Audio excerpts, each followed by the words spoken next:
Hey, what's going on, everybody? Today we're going to be looking at this, which is another gaming IEM, and this one's a good one, but honestly, I hope this is my last one for a little while, because I just want to get into the music ones. I do game a lot. I mean, I love my RPGs, occasionally first-person shooters and stuff like that.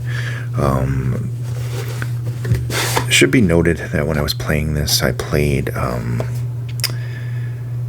was playing Fallout New Vegas with this, Call of Duty, and can't think of the other one now. When we were under the water,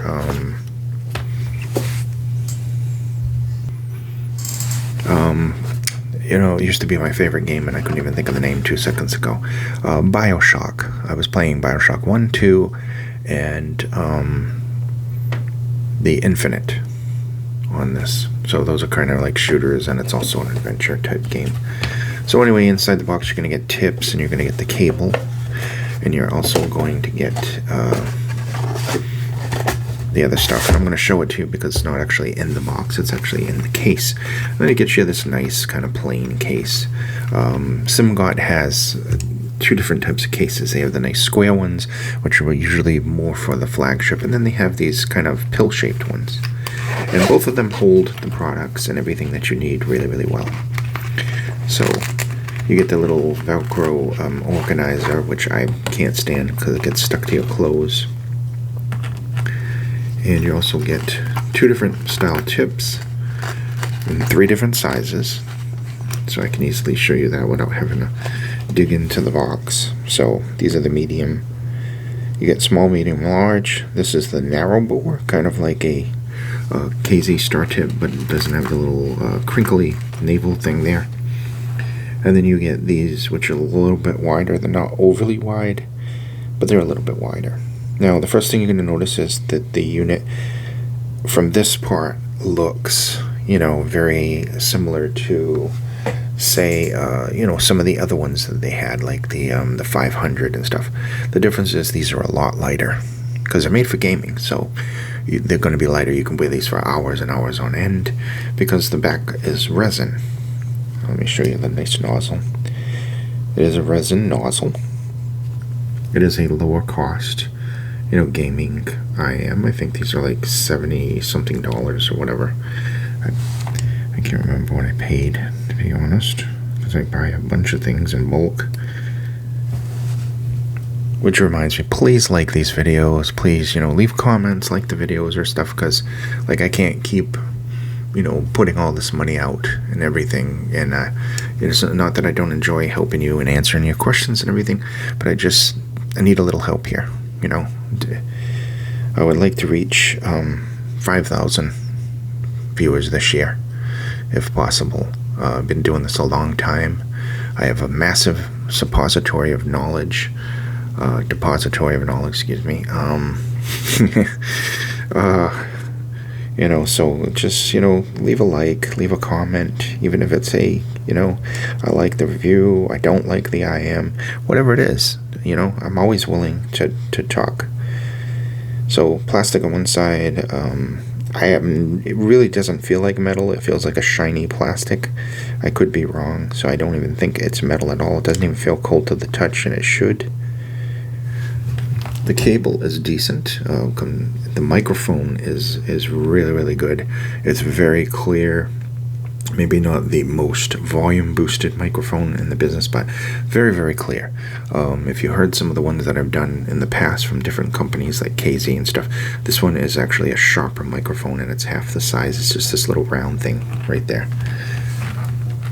So let's get into this one. Is a hybrid. Unlike we just did the Phantom, which was a 10mm dynamic driver. This one features a 1 dynamic driver and 1 planar driver hybrid. It is the Simgot EG280, by the way. I keep wanting to call it the EW because of the other ones that they've had made in the past. It does come with this USB DAC, which has an adapter right here. And the DAC is very nice, and it does add a bit more of a wider kind of soundstage presence. Maybe brightens it up just a little bit, adds a little bit lower bass as well. I'm going to shove that in there before I lose that. So, I guess we'll talk about the, the 10mm driver, dynamic, 6mm planar driver. Works perfectly. They're very good coherency with them when we're talking about the tuning. One picks up where the other one leaves off without any problems in between. This is tuned for both music and gaming, so there's going to be a little compromise between the both, but what it does offer is superb soundstage positioning and just very crystal clear details, whether it's picking out different instruments in a classic track, or whether you're hearing the footsteps gaming. This does that very well. It has a customizable EQ for first-person shooters, MOBA, and just you can get that through the Simgot control app if you want to deal with an app when you're gaming and everything. Just saying, did I use that? No, I didn't. I just used it stock the way it is. If I was listening on the phone, I wouldn't mind using the app, but if we're going to be playing games, I'm usually either playing on a console, a computer, or the Switch, which is technically a console, I guess, if that's what you want to call it. I think the Switch is probably my least favorite console out there, but I have it, and I don't have the money to get a new one at the time, so anyway, I'm stuck with it. At least it has Dark Souls on it. So sound-wise on this, and we should be doing the specs first. I know sometimes I get ahead of myself. Here's the curves, by the way, if you can see them on the back here. And spec-wise with this, we are talking, we went 10mm generation SSPC crystalline LCP diaphragm planar driver, 6mm ring type planar magnetic driver. The impedance is 30 ohms, little less than the KZ that we did, which was 41. Sensitivity 119 decibels. Frequency response 8 to 40 kilohertz. It's a 0.78 2-pin connector for the cable. High purity oxygen free copper, OFC. The length is 1.7 meters, which is a little longer than average. And you have 3.5mm or USB-C option on the main unit.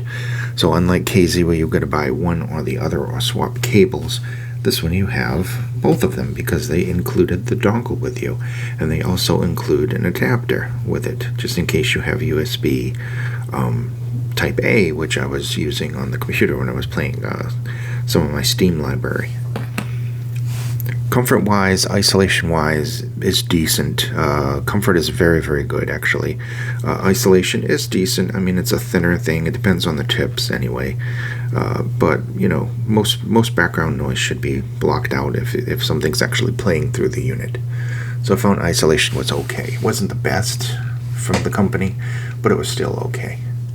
So talking about the bass on this one. Now, this one is tuned Harmonish, with some added details there in the soundstage. So I would say this is basically a Harman curve with very wide, very accurate soundstage in a nutshell, if you just want to know exactly where we're heading. Treble here, bright, it's got some sparkle. I don't think that it overextends by any means, but it's definitely not safe, and it's definitely not overpowering. Mids, very clear. Some warmth in the lowers, depending. I think if you use the dongle, they're more of a crisp with a little brightness on the end. But the mid-range is very nice, very open sounding. You can hear all the instruments. It's very good separation. This is very good, especially considering the cost of this. Very good technical performance with this. Good mid-range, good bass. It's definitely not a bass head. Like I said, it's Harman, so you're going to get that bass. It's going to hit. It's warm. It's going to have a decent speed to it. And then it's going to disappear, and it's going to go away. And that's, it does give the mids, the lower mids, a little hint of warmth, especially that mid-bass punch. But overall, it's not going to be an overpowering sub-bass, mid-bass kind of thing that's going to be lingering. It's definitely no bloat there. Like I said, mid-range, very, very good, a decent body. They're not thin at all. The vocals are not thin. I think that they just sound natural. I think it has a nice kind of natural sound to it. And that's basically it in a nutshell. I mean, excellent soundstage. I think the soundstage is the big star here. It is a very good soundstage, especially specifically for gaming. I don't know if like diehard music people are going to like the soundstage, but I think it's excellent for gaming. So that said, we've actually gone into 11 minutes. This has been the EG280, and this is a gaming / music in-ear from Simgot with a dynamic and planar magnetic driver. And it really sounds good, though. You could use this as your everyday thing. Unless you're a bass head, you're not gonna like this if you're a bass head. But if you're a music lover that likes a little bass and you want a little bit more detail and you want that wide, spacious soundstage, I think this one you could do a lot worse than that. Thank you for watching. Be safe, and I'll see you in the next video.